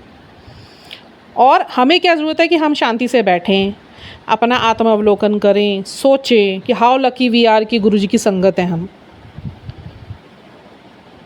ठीक है, फिर उसमें आगे लिखा हुआ है कि उन लोगों के बारे में सोचिए, उन लोगों की तस्वीर, ज़िंदगी की तस्वीर को अपने जीवन में एक बार सोच के देखें कि जिनका जीवन बिना डायरेक्शन के और जो बिना गुरु की प्रेजेंस के चल रहा, तो क्या ज़िंदगी उनकी होगी, बदतर। और हमारे जीवन में तो गुरुजी की प्रेजेंस लाखों तरीके से, छोटी से छोटी चीज़ में गुरुजी की ब्लेसिंग्स हमें प्राप्त हो रखी है, छोटी से छोटी चीज़ में। और ये सच है अपने आप में, है ना। तो वो यही बता रहे हैं कि छोटी से छोटी चीज़ में हम लोगों को गुरुजी की प्रेजेंस है, और हमें गुरुजी की इस प्रेजेंस की कदर करनी चाहिए। उनकी ब्लेसिंग्स इतनी है हमारी लाइफ में, हम काउंट करने बैठेंगे ना, हम काउंट नहीं कर पाएंगे। तभी गुरुजी ने हमेशा बोला, यहाँ लिखा हुआ है, गुरुजी यूज्ड टू से, कोई मेरे कोलो असली चीज़ नहीं मांगता। क्या मांगना है? गुरुजी से गुरुजी को मांगना है। जो असली चीज़ है वो उनकी खुद की कंपनी है, कि उनका हमारे साथ होना, उनकी प्रेजेंस होना, जो भी हम कर रहे हैं उनमें उनकी प्रेजेंस, उनको याद करना। अगर आप मेटेरियलिस्टिक चीज़ों के बारे में गुरुजी से गुरुजी को याद करते हो मेटेरियलिस्टिक चीज़ों के साथ, भौतिकता के साथ, तब भी वो आपको ब्लेस करते हैं। जो भी आप उनसे मांगते हो वो देते हैं, वो देंगे, वो भौतिकता को भी मना नहीं करते। फिर वो भौतिकता में ही बस आपको गुरु का सानिध्य दे देंगे। वो आपके कर्मों को आगे तो नहीं ले जाएंगे, बट जो कर्म आपके बने हुए होंगे ना, जो भी होंगे, आगे गतिमति में मरेंगे, वो आपको फिर से जन्म लेना पड़ेगा। चाहे अच्छा मिलेगा, पर लेना पड़ेगा। जन्म के फेरों से नहीं, 84 के फेरों से नहीं मुक्त होगे। ईश्वर की प्राप्ति नहीं हो पाएगी। वो भौतिकता की प्राप्ति में अच्छी आत्मा बन के आप आगे जाओगे ही जाओगे। बट अगर आप उनकी प्रेजेंस अपनी लाइफ में मांगोगे, तो वो क्या देंगे आपके, जो आपने प्लान करा होगा ना, आपकी प्लानिंग को छोड़ के इतनी सुंदर प्लानिंग आपके जीवन में करके दे देंगे ना, आप यकीन भी नहीं कर सकते कि क्या वो सुंदर रचना रचते हैं। बहुत शुक्राना मेरे मालिक का, अपनी इस बेटी पे इतना रहम करा। और मैं सच्ची में, गुरुजी ने जब मेरी अवेकनिंग चल रही थी और मुझे तो पता नहीं था इन बातों का, आज से 1.5-2 साल पहले की बात है, तो गुरु महाराज जी ने मुझे बोला था, भाई ब्रह्मांड का तो यही जानते हैं ना, मैं तो जानती नहीं थी तब तक कि कैसे काम करता है ब्रह्मांड, वो तो अब पता है ना मुझे। तो गुरुजी में जब भी कुछ मेरे जाप पूरे होते होंगे, गुरुजी का मैसेज मेरे पास आता था, और बड़ा एक्साइटेड मैसेज आता था, तेरे को ना मंगने नू मैं कहूँगा, तू कुछ हो ना मंगी, मेरे तो ना मैनू ही मंगी। अब मैं चाहती थी इस चीज़ को इग्नोर कर सकती थी, बट इस गुरु मैंने सत्य वचन करके, और आया फिर वो समा, मुझे गुरुजी की ही मैसेज आया, बता तुझे क्या चाहिए। मैं कहा मुझे सिर्फ और सिर्फ आप चाहिए। और मैं गुरुजी के स्वरूप के आगे बैठ के भी रोती थी, मैं यही बोलती थी, मुझे कुछ नहीं चाहिए, मुझे आपके चरणों का प्रेम चाहिए, आपसे मेरा प्रेम इतना हो, दुनिया बोले प्रेम करा तो वृभा नहीं करा। बस वो चीज़ चलती गई, उसी पे परीक्षाएं होती गई, परख होती गई, गुरुजी और जोड़ते गए, तरह से आज भी जोड़ रहे हैं। हर छोटी बड़ी बात का ध्यान रखते हैं, हर छोटी बड़ी रेगुलेशन खुद करते हैं। मेरे जीवन का सारा संचालन इनके हाथों में, मैं इनकी रज़ा। ऐसे अभी थोड़े दिन पहले एक्चुअली मेरे पितृदोष थे हमारी फैमिली पे, तो गुरु महाराज जी ने मुझे ये संदेश दिया था, मैसेज दिया था आज से साल 1.5 साल पहले, जब लास्ट टू लास्ट वो गए थे, पितृपक्ष जाते हैं ना, तो गुरु जी ने बोला तेरे घर के ऊपर ना पितृदोष है, तो तू जितने भी दिन, ये 14 दिन 15 दिन चलते, इसमें तू जाप करना पितरों के लिए। तो मुझे नहीं पता था कैसे करना है, तो फिर गुरुजी ने मेरे अंदर भाव डाले कि तू सारे जाप मेरे शरण में बैठ के कर, मेरे चरणों में अर्पित कर दे, मैंने जहाँ करना है मैं हील कर दूँगा। मैंने वही करा। अच्छा, और तो धीरे धीरे पितृदोष खत्म होने का सब दिखना शुरू हो गया। अब हमारी ना एक कुल देवी भी रही हैं, तो जब गुरुजी मेरे जीवन में प्रकट नहीं हुए थे, तो मेरी मदर इन लॉ साहिबा जो थी, वो हमेशा बात करती थी कि हमारी कुल देवी हैं। अब जैसे हमारा गोत्र कौशल है, ठीक है, गोत्र होते हैं ना अलग अलग, जैसे कश्यप हो गया, गर्ग हो गया, ऐसे हमारा कौशल गोत्र है। तो मुझे नहीं पता था, मेरे को तो कोई गोत्र भी नहीं याद था। कुल देवी कहाँ बैठी होती हैं? आपके जो घर का मेन डोर होता है, वहाँ पे कुल देवी का स्थान होता है। हमेशा उस स्थान को बहुत साफ़ रखना चाहिए, स्वच्छ रखना चाहिए, जल छिड़कते रहना चाहिए। अच्छा, अब जल तो छिड़कने की मेरी आदत है, मैं सब तरफ छिड़कती हूँ घर में, रात में सोने से पहले। तो कुल देवी मुझे पता ही नहीं थी मेरी कौन है, हमेशा से नहीं पता रही, और मेरे को ध्यान में तो रहता था हमारी कुल देवी हैं, बट कुल देवी हैं कौन? अब हुआ ये होगा कि जब जब ग्रैटिट्यूड शो करती हूँ रात को और सवेरे, सबका नाम ले रही हूँ मैं, पितरों को भी ग्रैटिट्यूड शो कर रही हूँ, यूनिवर्स को भी ग्रैटिट्यूड शो कर रही हूँ, गुरुजी को भी कर रही हूँ, डिवाइंस को भी कर रही हूँ, एंजल्स को भी कर रही हूँ, और ये असेंडेंट्स मास्टर्स को भी कर रही हूँ, सबको कर रही हूँ, पुण्यात्माओं को। परंतु मुझे कुलदेवी का नाम नहीं पता था, तो मैं कुलदेवी का नाम नहीं ले रही थी बीच में कि हमारी कुलदेवी को भी प्रणाम और बहुत बहुत शुक्राने। देखो शुक्राने का कितना असर पड़ता है और कैसे चीज़ें मांगती हैं शुक्राना। आप इस पर नज़र डालो, फोकस करो। थोड़े दिन बाद क्या हुआ, थोड़ा सा घर में हेल्थ इश्यूज़ और थोड़ा सा जो सराउंडिंग्स है वो थोड़ी सी गड़बड़ाने लगी। तो गुरुजी का मेरे को मैसेज आ रहा था, बार बार मैं उसे इग्नोर कर रही थी। सेकेंड टाइम मैंने उस मैसेज को एनालाइज़ करा। फर्स्ट टाइम आया कि तेरे पितर और तेरी कुलदेवी तेरे से नाराज़ है। मैंने कहा हाँ, मैंने कहा ऐसा थोड़ी ना होता है, गुरुजी बैठे कहाँ से नाराज़ हो जाएंगे, इतना जाप करा रहे कैसे नाराज़ हो जाएंगे। अच्छा, उन दिनों बीच में क्या हो रहा था, मैं थोड़े 2-4 दिन से पता नहीं क्यों स्किप हो जा रहा था या स्किप करवाया जा रहा था। मैं पितरों को भी ग्रैटिट्यूड नहीं दे पा रही थी, मैं उनका नाम नहीं ले पा रही थी बीच में। वो इतना करते हैं, हमारे लिए खड़े रहते हैं, इतना प्रोटेक्शन देते हैं, तो शुक्राने का एक सिर्फ शुक्राना ही तो मांगते हैं वो, कि हाँ शुक्राने भी करोगे तो वो भी ब्लेसिंग तो हमारी ज़िंदगी में ही वापस जाएगी। उन्हें तो किसी को कुछ नहीं चाहिए, वो हमें ही हमारा ही दिया हमें ही देना चाहते हैं वापस। तो फिर से वो मैसेज आया, तेरी कुलदेवी और तेरे पितरगण तेरे से नाराज़ है। फिर थोड़ा सा मुझे ना खटका पड़ा। तो मैं ना क्या करा, मेरी जो मंदिर में माँ पार्वती की जो मूर्ति है ना, जो स्वरूप पड़ा हुआ है, हमेशा से मैं शुरू से सोचती थी इस घर में मैंने लाके गुरु माँ पार्वती ने यहाँ पे भगवती रूप में जो स्थान लिया है, कि मेरी तरफ इनका फेस नहीं है, इनका फेस ये मेन डोर की तरफ ही क्यों रहता है। तो मैंने उन्हें बड़े प्यार से देखती थी, नीचे आके झुका के, सिर नीचे करके। मैं कहा मेरी तरफ भी तो देख लिया करो, उधर क्या देखते रहते हो। आप यकीन नहीं करेंगे, नवरात्रों में तो एक दिन गुरुजी का माँ का पूरा फेस ना घूम के मेरी तरफ, मैं इतनी खुश हुई। मैं कहा पापा देखो मम्मा मेरी तरफ देख रहे हैं, आज दरवाजे की तरफ नहीं देख रहे। नहीं तो मम्मा का जो पूरे आंखें हमेशा दरवाजे की तरफ, मेरी माँ भगवती का, पार्वती का। अच्छे से मैं दिखाऊँ ना आपको, आप कहोगे सच्ची में ये तो तुम्हारी, ये तो देख ही नहीं रही, सिर्फ दरवाजे की तरफ ही देख रही हैं, मेन डोर की तरफ। वो रीज़न बाद में पता चला कि वो कुल देवी हैं, वो अपने स्थान की तरफ बैठी हुई हैं और उस परस्पर हमारे घर की रक्षा कर रही हैं। अच्छा, अब जब मुझे ये पता चला मैसेज के बारे में, तो मैं माँ के आगे खड़ी हूँ और मुझे तो पता नहीं, मैं बड़ा प्रेम दिखा के उनसे पूछ रही हूँ, आप मेरी कुल देवी हैं क्या? मैं ऐसे ही उनको मन में पूछती हूँ। जब पूरी सेवा कर लेती हूँ ना, मैं खड़ी हो जाती हूँ, उनके गाल पे हाथ लगाती हूँ, उनके जो माँ का शेर है उसके सर के भी ऊपर हाथ लगाती हूँ। आपको पता है शुरू में तो अवेकनिंग में मैं जब जाप करती थी तो बेड पे बैठती थी, पूरा शेर मेरे बेड के ऊपर आके मेरे पैरों के ऊपर बैठता था। दिखता नहीं था, पूरी गर्माहट उसकी फील होती थी, उसका पूरा बैठना भार मुझे तो दिखे भी हैं शेर की तरह। एक सत्संग में मैं गई थी, जैसे ही मैं अंदर घुसी, सत्संग की तैयारी चल रही थी, गद्दी उन्होंने लगा दी थी और बड़ा सत्संग रखा हुआ था उन्होंने। तो मेरे को मम्मा को इनवाइट किया हुआ था, तो मम्मा मुझे लगी थी बड़े एक्साइटेड हो गई। उस टाइम मम्मा बड़ी जुड़ी हुई थी। मेरी बेटी आई है, मेरी बेटी को गुरुजी ने बहुत ब्लेस करा हुआ है, बड़ा बता के मेरी बेटी गुरुजी की बड़ी प्यारी बेटी, ऐसे कह के, तो बड़ा सुंदर समा था वो। उस टाइम पे मैं आँख बंद करके बैठी थी और मुझे चारों तरफ ना गद्दी के शेर घूमते हुए नजर आ रहे। बाद में फिर एक सत्संग गुरुजी ने मुझे सुनाया था कि गुरुजी की गद्दी के चारों तरफ शेर घूम रहे थे। मैंने कहा सच्ची में गुरुजी ने दर्शन दिए, मुझे बैठे हुए दिख रहे थे और शेर नजर आ रहे थे मुझे।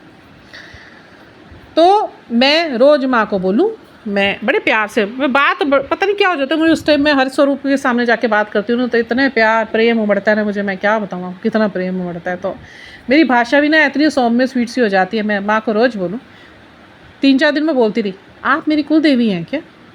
आप हैं क्या मेरी कुलदेवी? मेरी कुलदेवी कौन है? आप हैं क्या मेरी कुलदेवी? मैं ऐसे ही बोलूँ उन्हें।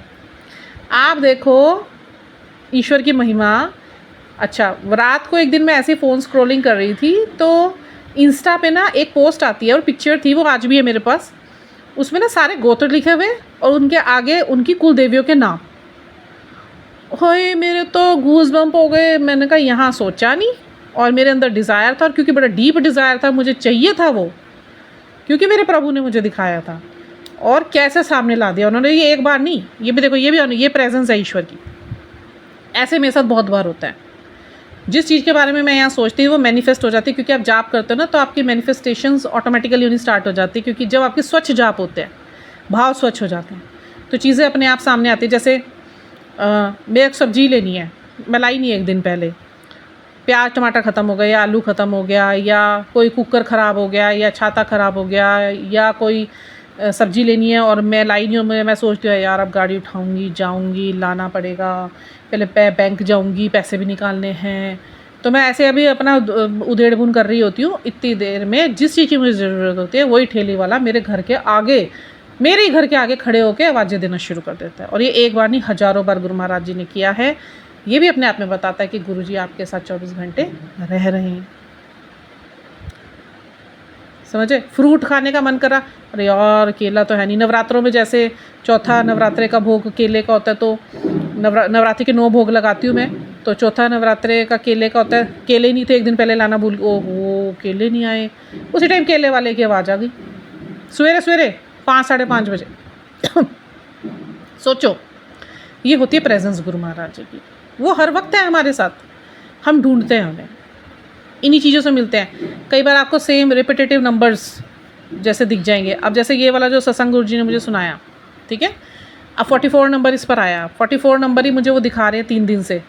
जब बाहर जाती हूँ तो कार की नंबर प्लेट्स पे 444, या किसी ऐड में आ जाएगा 444, और एक बार नहीं हज़ारों बार दिखाएंगे। अब ये क्योंकि सत्संग मेरे लिए था, मेरी मम्मा के लिए, फादर के लिए था, इसमें 44 लाइक्स हो रखे थे। फिर मैं समझ जाती हूँ इससे कि ये स्टैम्प है गुरु महाराज जी की, देख मैं प्रेजेंस है मेरी, इसमें ये सुनना है तुझे, इससे तेरे पापा के कष्ट कट जाएंगे और तेरा विश्वास भी पक्का हो जाएगा। तो ऐसे ना बहुत सारी चीज़ें हैं कि जो गुरु महाराज जी की हम लोग के जीवन में ना, हज़ारों गुरु महाराज जी की प्रेजेंस हमारी लाइफ में है। हम ढूंढते हैं उन्हें तटस्थ रूप में कि हमारे सामने आके खड़े हो जाएंगे, या वो उनके हाथ में कोई गोल्डन रॉड होगी वो स्टार वाली, वो घुमा देंगे। ईश्वर का ताप इतना तेज है ना, इतना तेज है ना, गुरुजी कहते हैं अगर मैं साक्षात दर्शन दे दी ना, तुम या तो मर जाओगे, फट जाओगे, ब्रेन हैमरेज हो जाएगा, कुछ भी हो जाएगा तुम्हें, तुम जिंदा ही नहीं रहोगे। इसलिए मेरे से मेरे दर्शन ना मांगा करो, मेरी प्रेजेंस देखा करो। ध्यान में भी जो परम का प्रकाश दिखता है वो भी गुरुजी डिम करके दिखाते हैं। उसकी जो ताप है ना, उसको ख़त्म करके दिखाते हैं, हमें दर्शन देते हैं। सह नहीं पाएंगे हम। आप सूरज के आगे खड़े हो जाओ, उसकी रोशनी को कितनी देर देख लोगे? 1 सेकंड में नहीं देख सकते। इतनी दूर से आप सूरज की रोशनी देख सकते, परमपिता परमात्मा की रोशनी देख लोगे आप? पॉसिबल ही नहीं। तारे इतने गर्म होते हैं, पता है, पहुँच से बाहर है, पहुँच से बाहर। कोई नहीं पहुँच सकता तारों पे, सब ग्रहों से दूर, ब्रह्मांड से दूर, तब भी चमक रहे हैं। सोचो कितनी गर्मी होगी उनके अंदर। जो ये जेठ की गर्मी होती है, जून में पागल हो जाते हैं लोग, क्योंकि सूर्य थोड़ा करीब हो जाता है। तो हमारे गुरुजी का ताप कितना होगा आप सोचो। वो उतना ही देते हैं हमें जितना हम सहन कर पाएँ। अपनी प्रेजेंस सब कुछ डिम करके देते हैं हमें। मेरे बच्चों को खुश ना हो जाए मेरे ताप की वजह से। सूर्यदेव थे ना, सूर्यदेव, उनकी पत्नी संज्ञा, वो तक इतनी बड़ी विश्वकर्मा की पुत्री रही वो नहीं ताप के सह पाती थी, उनको भी तपस्या करनी पड़ी थी अपने पति के ताप को सहन करने के लिए। सोचो आप। तो ये बहुत सुंदर सत्संग गुरु महाराज जी ने यहाँ पे अदायगी करवाई है, बहुत ही सुंदर। और ये जो गुरुजी ने जवाब दिया कि गुरुजी ने मेरे को बोला कि चाहिए तेनू, 5वीं 6वीं बार गुरुजी ने बोला होगा ये मुझे। मेरे मन से यही निकला, मुझे कुछ नहीं चाहिए। मैं रो रो के बोली, मुझे प्रभु मेरे आप चाहिए, पूर्ण गुरु चाहिए, मेरा गुरु मेरे में पूर्ण रूप से समा जाए, मैं मेरे गुरु में पूर्ण रूप से समा जाऊँ। बस जन कल्याण में गुरुजी मेरी सेवा ले ले, जिस उद्देश्य से मेरा जन्म किया गया है। सब प्रथम तो इनका बहुत बहुत शुक्राना कि इन्होंने मुझे मेरा लाइफ पर्पस दिया, मेरा सॉल पर्पस मुझे बता दिया, मेरे जन्म दिखाए, मेरा उद्देश्य बताया। बस क्या चाहिए और मुझे इतना पता, मेरा बाकी रेस्ट ऑफ द लाइफ गुरुजी की सेवा में बीतनी है, जन कल्याण में बीतनी है, जो मेरा अपना सपना भी रहा हमेशा शुरू से। और इससे ज़्यादा मुझे कुछ नहीं चाहिए। मुझे ना पैसे से लगाओ, ना अब संबंध में होते हुए संबंधों से लगाओ। कोई चिंता नहीं, कोई दुख नहीं, कोई कष्ट नहीं। अपने पे विश्वास गुरुजी को लेके बहुत है, और पर घर वाले जो डिवोटी नहीं है तो उनका सोचती हूँ थोड़ा सा आ जाता, तब गुरुजी फिर आ जाते हैं संभालने। तो मेरे पे विश्वास रखा है, डर मत, है ना। तो ये है हमारे गुरुजी की महिमा, जो अपनी सत्संगतों को इतना प्यार करते हैं, इतना दुलार करते हैं, और सबको करते हैं, सबको करते हैं। और भी सत्संग हुए अभी, मैं कई संगतों के जो मेरे जीवन में गुरुजी ने उनको भेजा, और वो बहुत ही चमत्कारी रूप से भेजा। मैं करूँगी सत्संग वो भी शेयर, है ना। देखो, अपने साथ साथ हमको क्षीण पड़ी हुई आत्माओं के लिए भी, उनकी आत्म जागृति के लिए और उनमें प्रोटेक्शन देने के लिए हमें जो जाप पे बैठते हैं, अपने लिए नहीं सोचना है सिर्फ। जब भी गुरुजी के आगे बैठें, प्रार्थना ध्यान करने के बाद सभी सोल्स को परम शांति जरूर भेजिएगा, और गुरुजी सबको प्रोटेक्शन दे, जरूर बोलिया कीजिएगा। जो सरबत का वाला सोचता है ना जी, गुरु ना इतना खुश होता है, उसके जीवन में किसी चीज़ की कोई कमी नहीं रहने देता, कोई कमी नहीं रहने देता। हर चिंता से मुक्त रखता है, खुद सारी योजनाएं बनाता है, प्रेम देता है, सहानुभूति रखता है, रोने नहीं देता, हंसाता है। ऐसे ऐसे मोमेंट्स बना देगा गुरुओं की, मौज करवाते हैं। ठीक है, तो अभी के लिए इतना ही। सब लोग अपना ध्यान रखिए, हंसते रहिए, वसते रहिए, खुश रहिए, निहाल रहिए, चढ़ती कला विच रहिए, और गुरुजी सब पे मेहर करें। परम शांति सब पर फैल रही है, और सभी आत्माएं आत्म जागृति में आ रही हैं, और सभी आत्माएं गुरुजी द्वारा प्रोटेक्टेड हैं।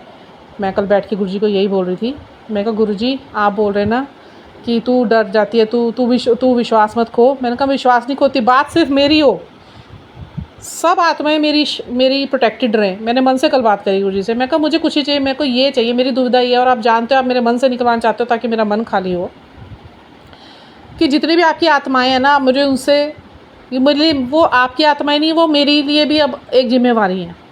उनको कुछ ना हो, भले वो मेरे बाप की हो या किसी और की भी हो, मुझे उससे फ़र्क नहीं है, क्योंकि वो एक रिश्ते को मैं नहीं काउंट करती, एक सॉल को काउंट करती हूँ। मेरे को आप 10 बार मार दो, काट दो, मेरा जहाँ कहोगे मैं जान दे दूँगी, पर मेरी सॉल्स कुछ ना हो। तो पता नहीं, शायद ये बातें गुरुजी को बहुत पसंद आ जाती है। मैं तो दिल से करती हूँ, मैं दिमाग से नहीं करती। यही चीज़ें गुरुजी को शायद पसंद आ जाती है, और करवाते यही हैं, क्योंकि हम ऐसे अफर्म करवा देते हैं, वो फिर मैनिफेस्ट हो जाती हैं। शुक्राना है मेरे मालिक का, हर एक छोटी से छोटी और बड़ी से बड़ी चीज़ इन्होंने कैसे रेगुलेट कर रखी है ना, मैं तो सोच में भी डालूँ तो सोच नहीं सकती कैसे। तो बहुत बहुत शुक्राना है मेरे मालिक, बहुत प्यार करती हूँ मैं आपसे, आपकी सारी सोच आपसे बहुत प्रेम करते हैं। शुक्राना, बार बार हमारा जो मनोबल थोड़ा सा हिलने लगता है तो आप किसी न किसी रूप में किसी भी युक्ति से मुक्ति करवा देते हो। बहुत शुक्राना सबके। अभी के लिए इतना ही। हंसते रहिए, वसते रहिए, खुश रहिए, निहाल रहिए, तंदुरुस्त रहिए, चढ़ती कला विच रहिए। गुरु महाराज जी सबको डिवाइन फ्लो में रखें, और सबको शांति बख्शे, सबको हिम्मत बख्शे, समर्थता बख्शे, सबका पूरा करना मेरे माल का। जय गुरु जी, हर हर महादेव।